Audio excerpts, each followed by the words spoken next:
All right, here we are. So, hey, everybody. Welcome to the Quick Kick Picks presented by Bros Talking Soccer. I am Christian here with my brother Matt. Matt, say hello.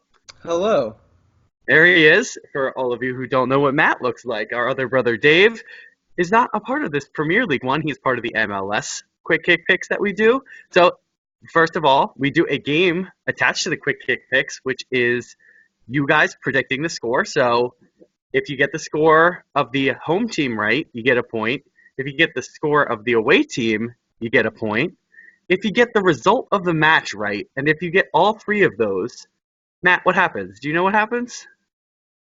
You get 2 extra points. That's right. You get 5 points. So there's 5 points up for grabs in every single match. Matt and I are going to give our predictions and preview each of the matches here, and hopefully you guys will tweet at us at BT Soccer Pod and let us know what your predictions are, or leave comments below in the videos on YouTube if you're watching it there. Matt, are you ready to hop right into the games this weekend for match week 2? Absolutely. Let's go. All right. So first game this week is going to be Arsenal hosting Burnley. Matt, what do you think's happening in this match?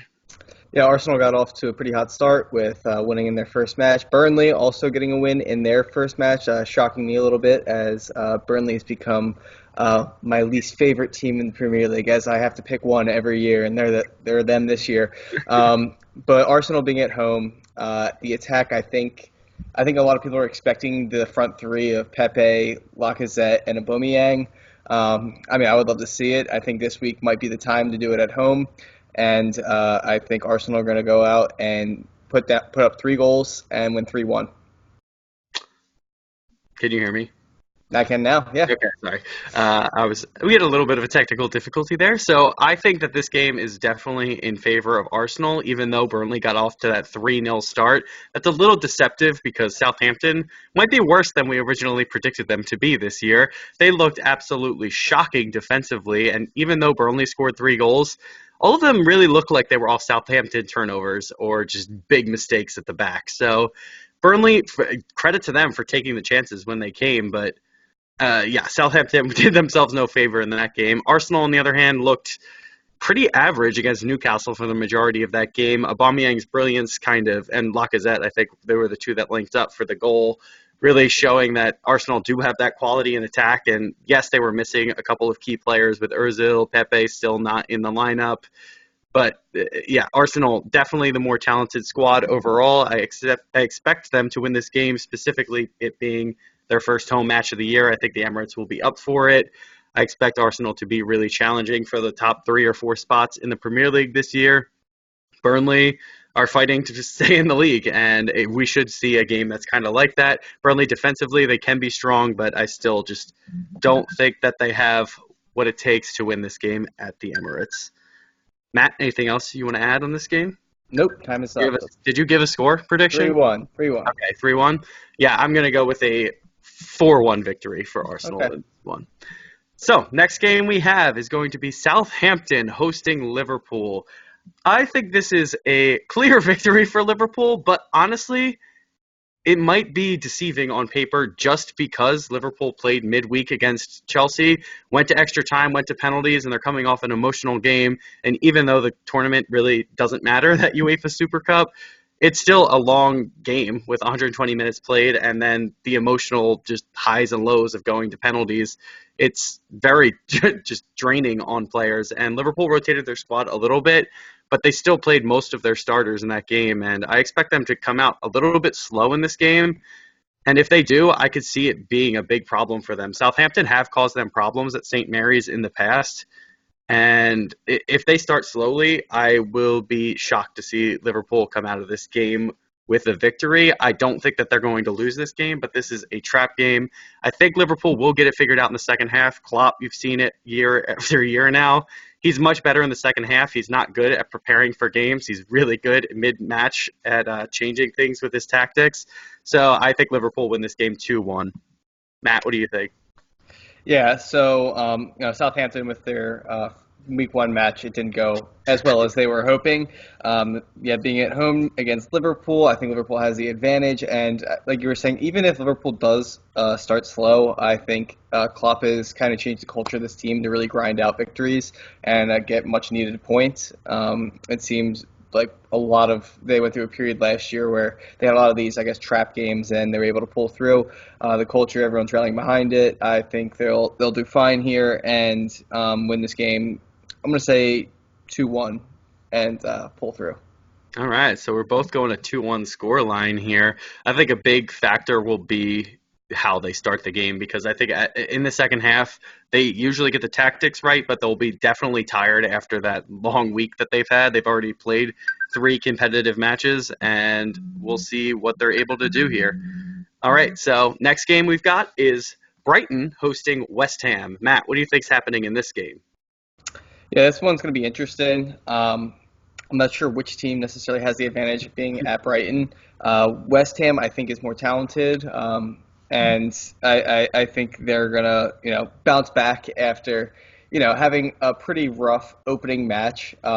Unfortunately, being at their home stadium and kind of the things Man City has done at that stadium over the past couple of years, I think they are gonna need to bounce back, even that it's away from home. I think they're going to get a victory here. I'm going to say 1-0. I think it's going to be a close game, but they need a victory, and they can't keep slipping.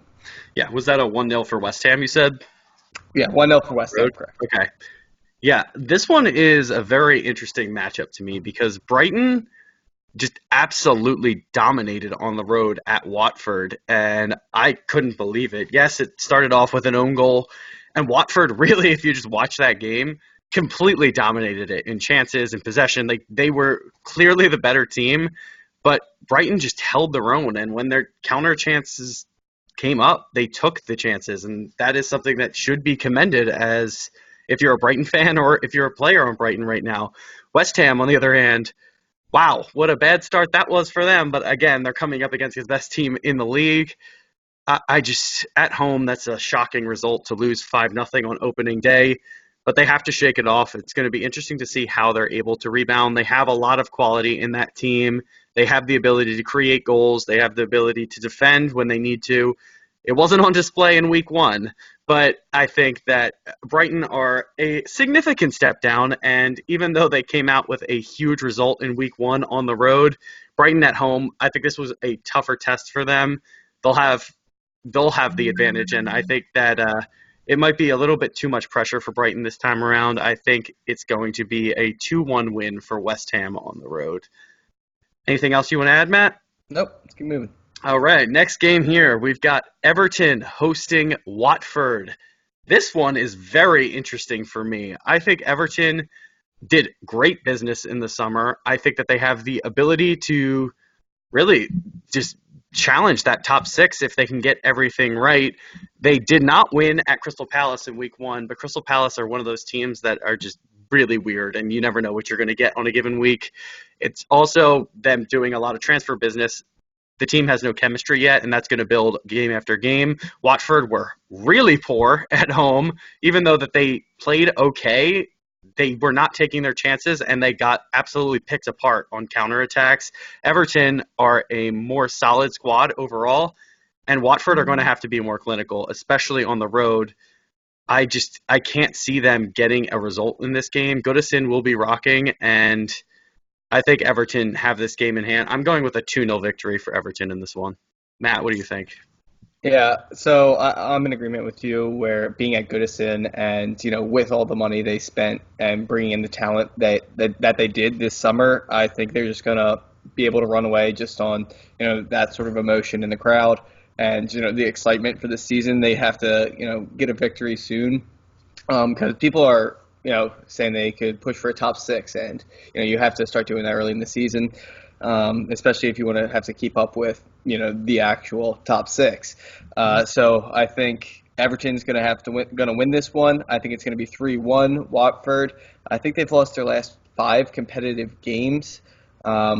So they haven't really been performing well. I know they played maybe better than the scoreline week 1, but it's hard to find, ways to win. and especially in the Premier League. So I think Everton is going to win this 3-1. Yeah, I think we're reaching a little bit trying to find some positives in that game where they lost 3-0 at home to Brighton, who are one of the Yeah, relegation favorites. So yeah. I'm not feeling confident about their chances here. All right, next game we've got is Norwich hosting Newcastle. Matt, what's going to go on in this game? So I loved the way Norwich played in their opening match. I know things kind of didn't go their way. When you're playing a side like Liverpool and you score an own goal in the opening 10 minutes, it's just probably not going to go your way after that. I thought attacking, they looked pretty well. Liverpool, you can argue they have the best defense in the league, one of the best in the world. And they were creating a decent amount of chances in the first match. I love the way they play. They're at home, newly promoted side. So I think they're going to win this one 2-0 over Newcastle.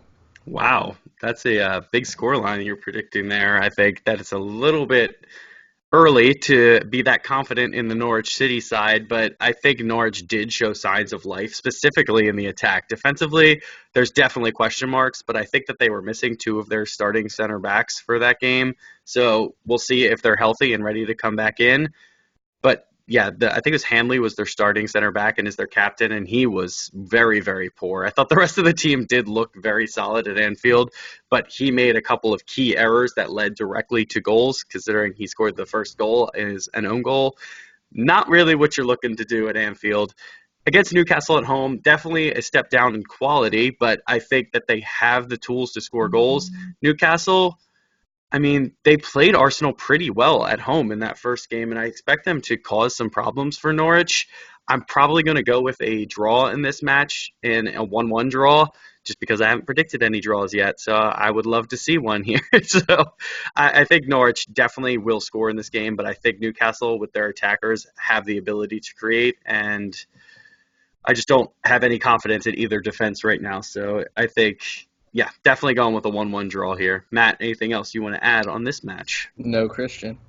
Okay, so we have got a game at Aston Villa next. This is the last of the 10 a.m. games on Saturday, so Eastern Standard Time if you're watching from any other location, sorry. So we've got a Aston Villa versus Bournemouth match. This is an interesting one just because I thought Aston Villa played okay in that first match of the season. I don't know how you felt about them, but at Spurs, they were leading for, was it 75 minutes at least, I think, in that game. And then Spurs just turned it on, and they scored 3 goals late. You can't really blame them for that. I think Aston Villa just showed a little bit of their inexperience in Premier League matches, but they have the quality to, I think, stay in the league this year. Bournemouth, on the other hand, I can't really remember what they did last week. What did they do? They tied. Yeah. So I did actually watch that game, and I thought Sheffield impressed me similar way that Norwich impressed me in their first game. They should have won that game, Bournemouth. I thought they had the chances, but Sheffield were a tricky side that Bournemouth really couldn't figure out defensively, and if they play that way against Aston Villa, they are going to get caught, especially on the road here. So I'm going to go with an Aston Villa win here, their first win in the Premier League on their return, and I'm going to go with a close 2-1 victory. Matt, what do you think's happening in this game? Yeah, I think it's going to be an exciting game. Villa they spent crazy amount of money being a newly promoted side. I think there's going to be goals in this one. Being at home, I think it's going to be there's going to be goals in this. So I'm going to say 2-2 draw. I think Villa is going to get their first points of the season. Bournemouth, I think, just being away from home, it's always tough to get a win, especially in the Premier League. And I think this Aston Villa team shows a lot of promise. I know they just got stuck in that defensive way, especially in the second half against Spurs, but they did have some chances, and I think they're gonna put some away and gonna end 2-2. All right. So I think our last game on Saturday is going to be one Matt is very interested in talking about. So, Matt, why don't you take away the Man City versus Tottenham prediction at 12:30 Eastern Standard Time? Yeah, so I'm very excited about this, like Christian was saying. So early in the season, last week we had United and Chelsea, and then we're going to this week. I think City's doing a very good job of putting goals away early in the season and even in the in the preseason. I think they're going to be able to put away 3 goals in Tottenham. I haven't been super convinced in Tottenham defensively.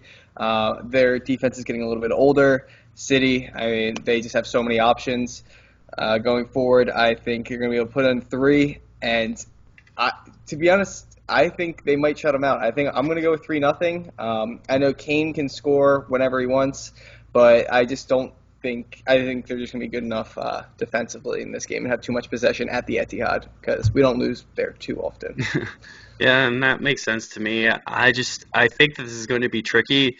I think City are definitely going to be up for it after what happened in the Champions League last year. They really want some revenge on Tottenham. Uh, in the league, City are just a machine and they can rotate players. They're also coming off a week off, which I feel like City never really has. And yeah, it's early in the season, but that's a scary thought that they're going to be fully rested and bringing in their team to play a Tottenham team. Tottenham also obviously had the whole week off.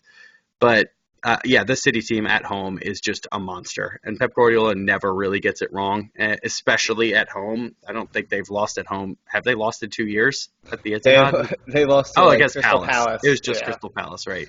But yeah, I can't see that happening. He's going to be definitely have his tactics right for Pochettino and Tottenham. And yeah, I'm going to go with a Man City 3-1 victory here. I think Spurs do get a goal here. Anything else you want to add on this game, Matt? No. All right, so we move to our Sunday matches, and we start off with Sheffield United hosting Crystal Palace. So Crystal Palace got a 0-0 draw against a 10-man Everton. I think Crystal Palace showed themselves in a good light, specifically without Zaha in their team. When he's back in there, that'll make a huge difference to their attack. They need to be able to just grind these types of games out. I think Sheffield United are the bookmakers' favorite to go down with Norwich, but Norwich, I think, were a better team, especially after seeing them in week 1. Sheffield are probably the weakest team overall in the league, but they played pretty well at Bournemouth last week, and you can't really scoff at what they were able to do. They got a draw, and they took the lead in that game. So Crystal Palace are going to have to be on guard here. If Zaha starts, I probably am going to go with a Crystal Palace. Yeah, I'll take them on a win there. If he doesn't start, I wouldn't be surprised to see Sheffield United win this game. I think Zaha makes that big of a difference to his team.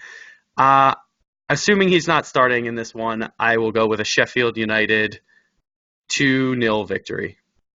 Wow. Yeah, so, I mean, Sheffield United got, points in their first game. Crystal Palace, they won their first match, correct? They tied 0-0 at Everton. Oh, yeah, you're right. At home to Everton. Everton. So they're both at 1 point. To be honest, I don't see too much attacking from either side other than Zaha. So I think goals are going to be hard to come by in this game. I think it's going to end up being a 0-0 draw.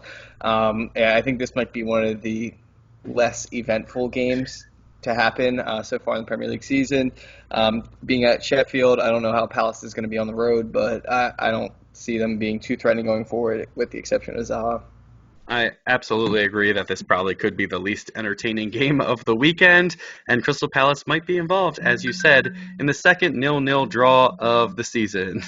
So I guess we're on to the Chelsea versus Leicester match, Sunday at 11:30 a.m. Eastern Standard Time. Matt, what's happening at Stamford Bridge? Yeah, so Chelsea, I think, need a victory here. Lampard just really needs one. I mean, his first 2 competitive games, technically, with the Liverpool game midweek, he's 0-2. So it was pretty embarrassing last week against Man United. That was not something that I really expect. I don't think anybody really expected it with how much hate kind of goes on for United nowadays. So I think they're going to need to win. I think he's going to make a lot of defensive changes. I mean, they played a lot better against Liverpool midweek. But I think they're going to need a clean sheet here, and I think they're going to be able to grind it out. If he starts Pulisic, it's going to be 1-0. That's the only way they win. Pulisic is the key. So, yeah, I think that Chelsea have had a very difficult start, obviously, on the road at Old Trafford, then playing Liverpool midweek, and now have another game against Leicester, who are another top-half team. So it's not really getting much easier, but it's slightly easier than those first 2 matches. Leicester at home, that could just be a tricky match. We saw Leicester last season, and they pretty much have the same squad on the road at City, almost shocked the champions. And I think Leicester are one of those teams that on the counterattack can be absolutely lethal, and they're very, very fun to watch. I said Tielemans is probably my signing of the season. I think he's really good in their midfield, and if Jamie Vardy's up there scoring goals, it's a scary thought for Chelsea's defense. I agree with you. Pulisic may actually be the key against Liverpool. He was creating nonstop, and he was really difficult to play against. I'm very excited to see what he can do. I think Chelsea eventually do win this game 2-1, but I think it's going to be nervy, and they're going to need a late goal to do it. Anything else you want to add on this game, Matt? Yeah, just Leicester typically plays top six sides pretty well and don't concede very much. Yeah. It's definitely true.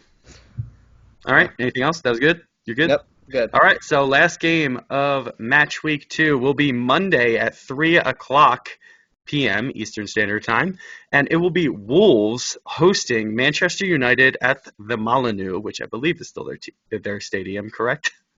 Sure. Okay, I'm pretty sure. So I think Wolves are going to be one of those teams that are fighting in the Europa League spot this year, and I think everyone's pretty confident about that. They're in the Europa League this year, and that might put a drain on them as the season progresses, but right now we're still early enough that Man U might struggle with them. I think people are riding their train right now a little too high because they beat Chelsea 4-0 in the opener, but Chelsea just were absolutely shockingly poor defensively in that game. And United, yeah, we have to give them credit for scoring 4 goals, and I guess I will. But Wolves are a very, very talented team and will be a tricky customer to play against. At home, I think that atmosphere is going to be intimidating for the United players.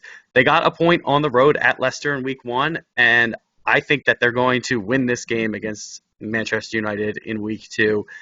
And I'm going to go with a 3-1 victory for Wolves here. Matt, what do you think's happening? As much as I love Wolves and hate United, I just think United kind of got their stuff figured out. I mean, when you go 4-0 against Chelsea in the opening week, it's hard to just kind of expect them to fall off so much. I know Wolves is coming off a draw and needs a victory, but I just think it's too hard of a matchup right now. I think Pogba is playing well when he's playing well, and the media is not on him. He's happy. United definitely seems to be better.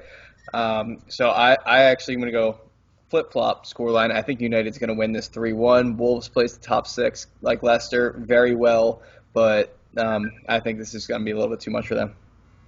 Okay, well, there you have it. Those are our predictions for the week. We want to hear yours. Join us in our Quick Kick Picks Premier League match game. And I hope everyone has a good week. Matt, any last thoughts here? Come on, City. All right, let's go get some matches played.